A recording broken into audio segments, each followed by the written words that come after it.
지난 2018년 가을 400억이라는 전 재산을 한 대학에 기부, 사회를 깜짝 놀라게 한 노부부가 있었습니다.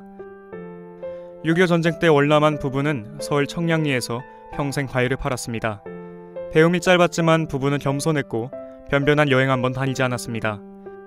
그렇지만 노부부는 지금껏 살아오면서 대한민국과 사회에 많은 신세를 졌다며 전 재산을 후학 양성에 쓰고 싶다고 말했습니다. 여기서 우리는 기독교의 뿌리인 예수 그리스도의 삶을 생각해봅니다.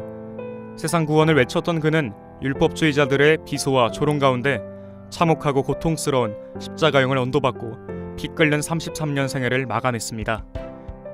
그러나 원수를 향한 끝없는 용서와 사랑의 이정표를 제시한 예수 그리스도는 세계적인 전성기를 2000년이 흐른 지금도 누리고 있으며 수많은 인류가 그의 삶과 정신을 본받으려 하고 있습니다. 이들에게는 한 가지 공통점이 있습니다. 바로 자신이 아닌 남을 위해서 살았다는 것입니다. 보다 많은 사람들의 행복을 위해 희생의 길을 갔다는 것입니다.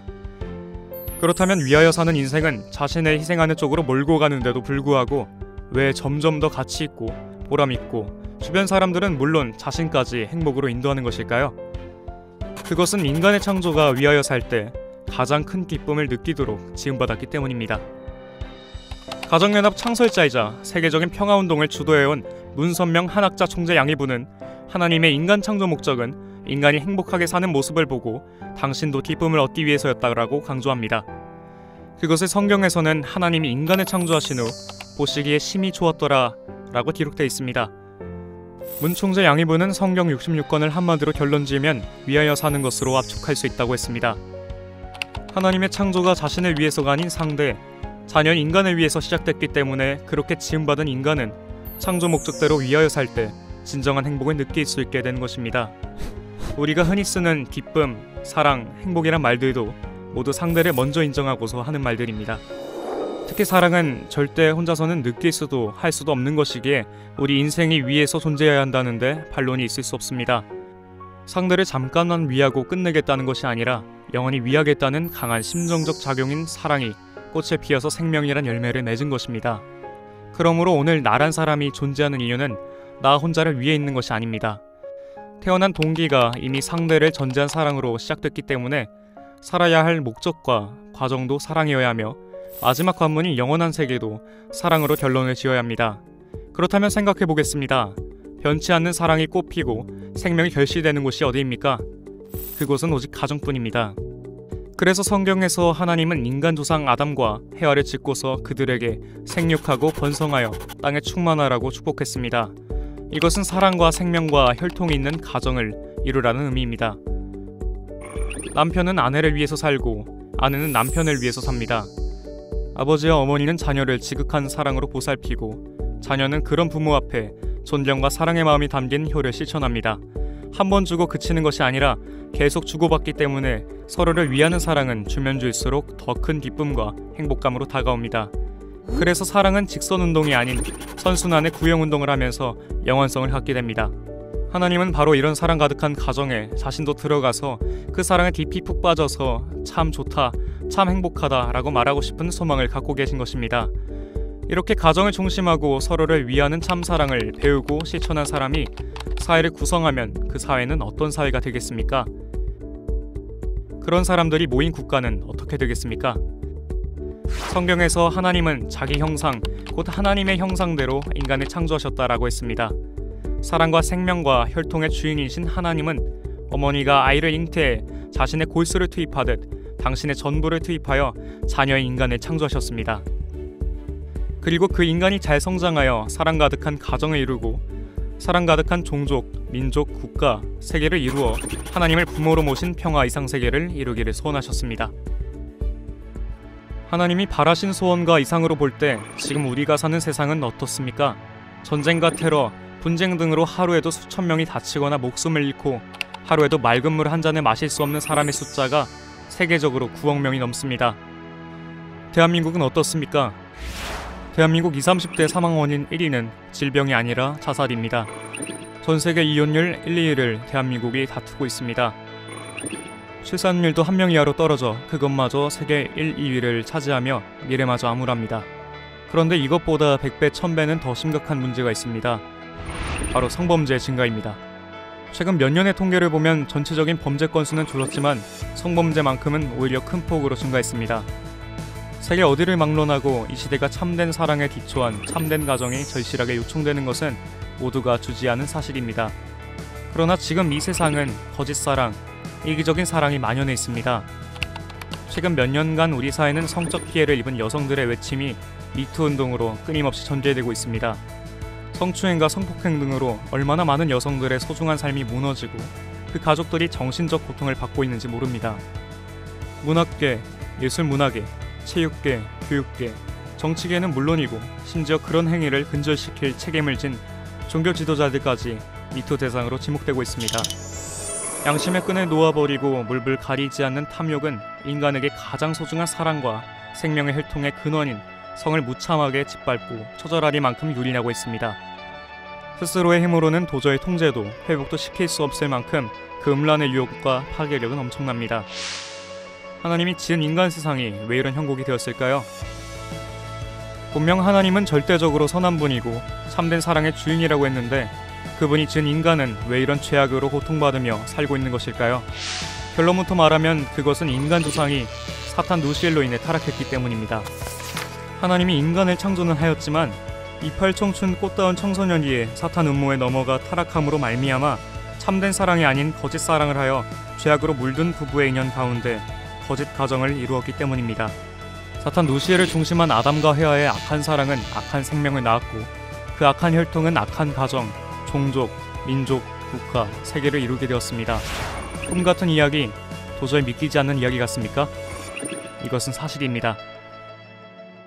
수천 수만 년간 서로에게 총칼을 겨누며 목숨을 빼앗았던 숱한 전쟁과 피눈물로 지구성을 뒤덮었던 참혹한 역사가 그 증거입니다. 2000년 전 구세주 메시아로 현현한 예수님도 인류를 독사의 새끼, 마귀의 자식이라며 악의 근원인 사탄 루시엘의 후손으로 규정했습니다. 이 말은 인간이라면 누구나 죄악의 굴레에서 벗어나 구원받아야 할 존재라는 것을 의미합니다. 아픈 환자에게는 의사가 필요합니다. 의사의 치료를 통해 몸을 원상태로 회복시켜야 합니다. 마찬가지로 사탄으로 인해 악의 혈통을 이어받은 인류는 메시아를 통해 중생되어 선한 혈통의 인간, 그런 가정, 종족, 민족, 국가, 세계로 복귀되어야 합니다. 그 일을 담당할 명의로 오신 분이 예수 그리스도였습니다. 예수님의 사명은 마귀 사탄 때문에 악한 혈통을 갖게 된 이 땅의 모든 가정을 하나님을 닮은 선한 혈통의 가정으로 원상 회복시키는 것이었습니다. 하나님의 아들, 독생자로 오신 예수님이 내가 곧 길이요, 진리요, 생명이니 나로 말미암지 않고는 아버지께로 올 자가 없느니라고 말씀하신 이유가 바로 여기에 있습니다. 그러나 서글프게도 예수님은 하나님께서 내리신 그 중대 사명인 가정을 이루지 못하고 십자가에 못 박혀 죽고 말았습니다. 그래서 예수님은 이 땅에 다시 오셔야 합니다. 재림하여 타락인간을 죄악으로부터 벗어나게 해줘야 하는데 여기서 우리가 알아야 할 것은 어떻게 구원할 것인가, 그 방법에 대한 것입니다. 앞서 우리는 하나님은 아담과 헤아가 성장한 후 부부가 되어 하나님을 부모로 모시고 이룬 선한 이상가정을 바라보며 기쁨을 누리고 싶은 것이 소원임을 알았습니다. 그런데 하나님이 계셔야 할 부모 자리에 사탄이 자리 잡고서 선한 가정이 아닌 악한 가정을 만들어버렸다는 것이 문제입니다. 그러므로 다시 오시는 예수님은 하나님을 중심한 선한 이상적 모델 가정을 이루어야 합니다.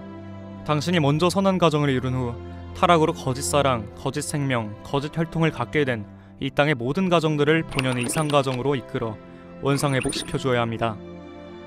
다시 말하면 2000년 전처럼 결혼도 하지 못하고 비혼의 십자가를 짊어진 채 떠나는 것이 아니라 하늘이 예비한 독생녀, 참된 신부를 만나 결혼하여 하나님을 중심한 참된 가정, 종족, 민족, 국가, 세계를 이루어야 합니다.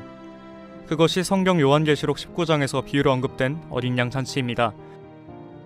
이스라엘 민족을 중심한 예수님의 못다한 사명을 이루게 하기 위해서 하나님은 한 민족을 준비하셨고 독생자 독생녀로 문선명 한학자 총재 양해분을 보내셨습니다. 이 말씀에 깜짝 놀랐습니까? 논란 이유가 세계를 주름잡는 미국이나 서구 문명의 중심지 유럽 또는 세계 패권을 노리며 굴기를 하고 있는 중국이 아니라서 놀란 것입니까? 아니면 우리와 같은 민족, 한국 사람이기 때문에 놀란 것입니까? 하나님의 인침을 받고 메시아 구세주로 현현한 예수님을 2000년 전 종교 지도자들과 이스라엘 민족은 알아보지 못했습니다. 배움도 없고 가난하고 목소리를 했던 한 청년이 갑자기 세상을 구하러 왕 메시아로 자처하고 나선 것에 대해 충격을 받았습니다. 그를 영적으로 가장 먼저 알아보고 모셔야 했던 유대교 지도자들은 오히려 박해하고 십자가의 길로 내몰았습니다. 예수님의 길을 곱게 하고 그의 메시아됨을 증거했어야 할 세례 요한마저 몰라봤습니다. 세례 요한은 죽음을 앞둔 감옥소에서 제자들을 보내 예수님께 이렇게 묻게 했습니다. 오실 그이가 당신입니까? 이 질문에 예수님이 답하셨는데 그 대답의 첫 말씀이 너희가 가서 보고 들을 것을 요한에게 고하되 라고 했습니다. 보고 들은 것이 중요하다는 것입니다. 성경 말씀대로 우리는 문총재 양이분이 재림 메시아인지 아닌지를 그분들의 발자취와 업적 등을 직접 보고 확인함으로써 알 수 있습니다. 그러므로 우리는 선입견과 편견을 버리고 자신의 두 눈과 귀, 발품을 팔아서라도 직접 확인해야 합니다. 왜냐하면 이 문제는 우리가 참된 삶을 살 수 있느냐 없느냐를 가르는 인생이 달려있고 구원을 받을 수 있느냐 없느냐 하는 영혼까지 결부된 심각한 사안이기 때문에 자기 스스로가 확실히 알아봐야 합니다. 하나님의 인침을 받은 문총재 양이분은 예수님이 어린 양 잔치를 통해 책임해야 했던 참부모의 길을 일평생 올곧게 걸으셨습니다. 그것은 바로 축복결혼을 통한 참된 이상가정 실현입니다. 이 축복결혼에는 하나님이 직접 주관하시는 구원의 핵심이 담겨 있습니다. 하나님을 부모로 모신 선한 이상가정으로의 출발이 여기서부터 시작됩니다. 그리고 인종을 넘고 종교를 넘고 국경을 넘어 하나님을 중심한 평화 이상세계의 꿈이 실현되는 그 시작이 바로 이 축복결혼에 있습니다. 과거의 결혼식은 하나님이 개입되지 않은 자기들만의 결혼식이었습니다. 그런 의미에서 축복결혼식은 두 사람이 하나 되고 경계가 없어지는 하나님 아래 인류 한 가족을 이루는 초석이 됩니다. 이 축복결혼식은 미혼의 선남선녀만이 아니라 이미 결혼을 한 가정들도 하나님을 중심하고 다시 축복결혼을 받아야 합니다. 문총재 양이분은 참부모의 길을 걷기 시작한 1960년부터 하나님이 바라신 축복결혼식을 전개했습니다. 그 출발은 새쌍이라는 미미한 숫자로부터 시작되었습니다.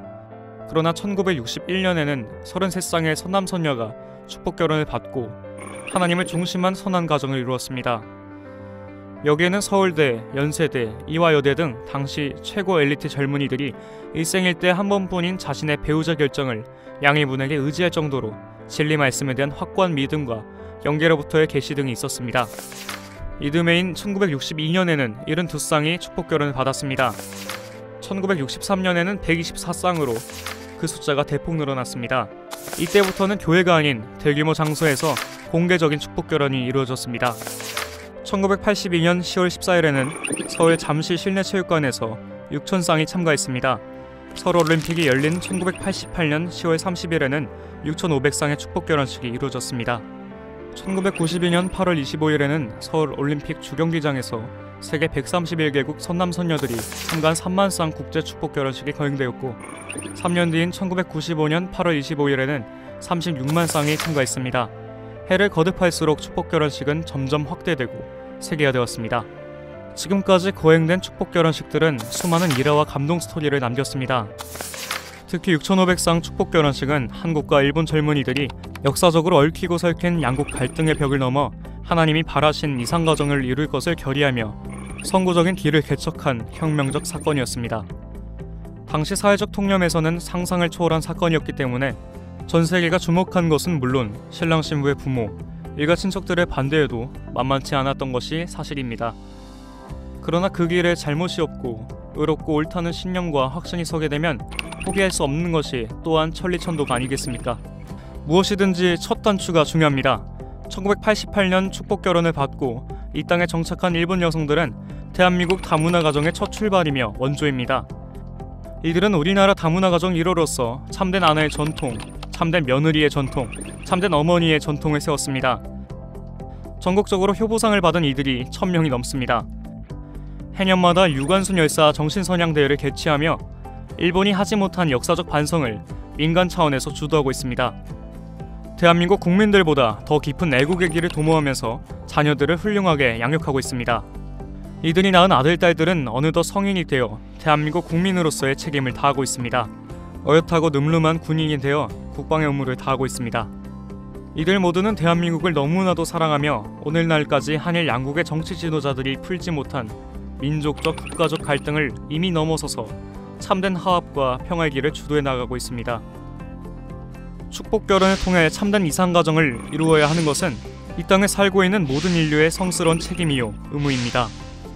기독교인이든 불교인이든 이슬람교인이든 무속인이든 어떤 종교, 어떤 사상과 철학을 갖고 있든 상관없습니다. 인간이면 누구나 반드시 가야 할 노정입니다. 2001년 5월 27일 미국 뉴욕에서 거행된 축복 결혼식은 세계 종교 지도자들만을 대상으로 한 그 어느 때보다도 경건하고 성스러운 의식이었습니다. 이미 결혼 생활을 하고 있는 기혼 성직자 부부가 자신의 종교를 뛰어넘어 다시 축복 결혼식에 동참하였다는 것만으로도 이날 의식은 종교사의 길이 남을 역사적인 감동을 안겨주었습니다. 그런데 더욱 놀라웠던 것은 한 천주교 성직자가 일평생 지켜왔던 독신의 삶을 포기하고 이 축복 결혼식에 참가한 것입니다. 임마누엘 밀링고 대주교는 1969년 교황 요한 바오로 2세의 부름을 받아 1982년부터 2006년 6월 6일까지 24년간 로마 교황청에서 직무를 수행했습니다. 그는 깊은 기도 가운데 예수님과 영적으로 많은 교감을 나누어 온 분으로 이탈리아 국민들에게도 매우 유명하며 깊이 존경받는 인물이었습니다. 이분은 문총재 양해분의 주례로 거행된 종교 지도자 축복 결혼식을 통해 자신의 영원한 배필을 만났습니다. 그는 축복 결혼식을 인간적 욕망이 아닌 하나님과 예수님의 계시와 가르침에 따른 것임을 강조하면서 나는 문총재 양해분의 주선으로 현재 아내를 만나고 인류 참사랑에 눈뜨게 됐다. 양해분이 주창하신 대로 우리 모두가 위하여 사는 참사랑을 실천한다면 개인주의는 사라지고 지구촌의 진정한 평화가 깃들 것이다 라고 말했습니다. 그러나 성직자 축복 결혼식 이후 밀링고 대주교는 교황청으로부터 감금을 당했고 후일 파문을 당했습니다. 지금 밀링고 대주교는 성경에서 하나님이 아담에 대해 배필 해와를 뼈 중에 뼈요 살 중에 살이라고 말한 것은 부부로 하나됨을 의미한다면서 세계 성직자 가정협의회를 만들어 진정한 성직의 길이 하나님을 중심한 참된 결혼에 있음을 강조하며 활동하고 있습니다. 그렇다면 그는 지난날 자신이 쌓은 영광된 명예와 권위, 그 모든 것을 버리고 왜 이런 새로운 길을 나선 것일까요? 밀링고 대주교가 평생 일궈온 신실한 신앙 속에 내린 그 결단을 보면서 여러분은 무슨 생각이 드십니까? 만약 문총재 양인분이 경륜해온 축복 결혼식이 진리에 어긋나고 하나님 섭리에 상반되었다면 60년 넘게 세계 각계 지도자들과 수억 명의 사람들이 자신의 인격과 명예, 인생을 걸고서 동참할 수는 없었을 것입니다. 축복 결혼식은 어느 한 종단의 행사가 결코 아닙니다. 하나님이 타락으로 죄악의 혈통을 갖게 된 불쌍한 인류를 향해 내리시는 구원의 밧줄입니다. 이 축복 결혼은 받아도 되고 안 받아도 되는 선택사항이 아닙니다. 인류 모두의 필수사항으로서 반드시 받아야 합니다. 그리하여 하나님을 부모로 모시는 이상가정을 이루어야 합니다. 축복 결혼에는 참된 사랑과 화목과 평화가 깃들어 있습니다. 축복 결혼에는 자기 아내와 남편 그리고 자기 아들, 딸을 하나님처럼 여기며 진정으로 사랑할 수 있는 비법이 담겨 있습니다. 여기에는 서로를 시기 질투하는 우리 사회를 하나로 만들 궁극의 방법이 내재해 있습니다. 이념, 세대, 지역, 계층 간으로 대립 갈등하는 대한민국을 다시 화합으로 이끌 유일한 방법도 인류가 그토록 염원하는 평화세계 실현의 꿈과 희망도 모두 이 축복 결혼에 담겨 있습니다. 우리 모두 소망을 갖고 평화 이상세계 건설을 향해 참가정 운동을 올곧게 밀고 나가는 가정연합과 더불어 희망의 대한민국으로 힘차게 나아가길 기대합니다.